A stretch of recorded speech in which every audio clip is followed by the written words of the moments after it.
এবছরের এইচএসসি ও সমমান পরীক্ষা অনির্দিষ্টকালের জন্য স্থগিত করা হয়েছে। দুপুরে শিক্ষা মন্ত্রণালয়ের এক সংবাদ বিজ্ঞপ্তিতে এ তথ্য জানানো হয়।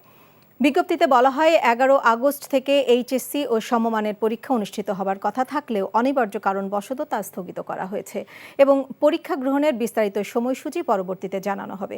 গত 1 আগস্ট আন্তঃশিক্ষা বোর্ড সমন্বয় কমিটির সভাপতি অধ্যাপক তপন কুমার সরকার 11 আগস্ট থেকে নতুন সময়সূচিতে পরীক্ষা শুরুর কথা জানিয়েছিলেন।